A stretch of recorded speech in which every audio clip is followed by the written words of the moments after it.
my parents washed their clothes. We weren't able to afford a washer and dryer during that time, so we would fold it up and place them over the rack in the place where you would put the bar soap. Anyways, my cousin and I had to go wash our feet before going to bed like every night. But this night was different. As we walked into the bathroom, I turned on the lights, and there on the wall, I saw a shadow of a foot from its ankle to its toes. It was hanging over the rack of clothes that we were drying. I asked my cousin if he saw what I saw, and he said, "Yeah, what's that?" Dumb as I was, I turned on the sink, and with a handful of water, I splashed the shadow. It didn't move right there and then. I just sort of touched the clothes on the rack. My cousin was getting scared at this point, and I was confused. I was going to touch the shadow, but my cousin stopped me from touching it. The two of us got scared and ran off to bed without washing our feet that night. My mom was yelling at us that we didn't wash our feet, and I told her about what happened. My mom knew because she said that she didn't hear the water running, and I explained to her the reason why we didn't wash our feet. Anyways, while we were in bed, I asked my cousin what was that thing in the bathroom. He just told me to shut up and go to sleep.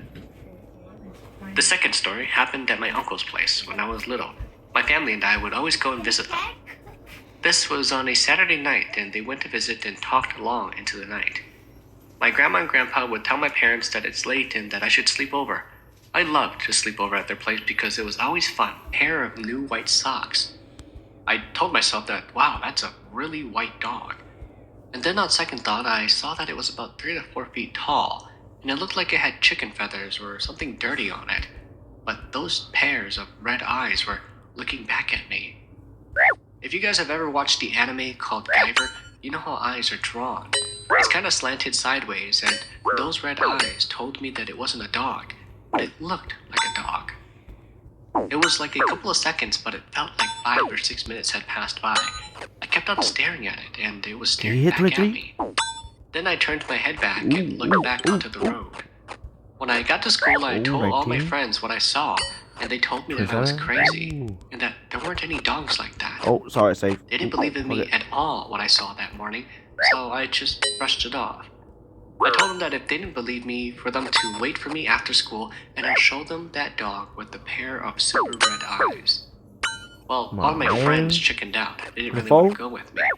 Only one of my friends wanted to see this dog. Well, he's a real one. Besides, he lives on the way there. So, after school, he walked with me because I didn't ride my bike, but pushed along with my friend. When we got to the White House, I told them where I saw the dog, but there was no dog in sight.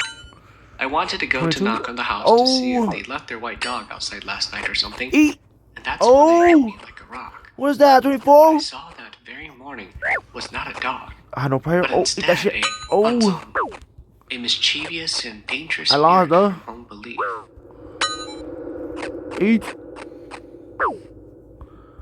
I have a big family, and I'm the oldest out of all my brothers and sisters. Now, going back to the place that I was living at, as I got older, I slept in the room downstairs. Nothing happened when I was sleeping in that room. I don't remember when this happened, but one night I got sat on, and like all the stories before, I too went through what everybody went through. Anyways, in my dream, I chased whatever it was, and the whole time, it was laughing at me. And then when I caught it, I beat it up, and it would cry and change itself into one of my little brothers or sisters, and I was confused as to what I was doing.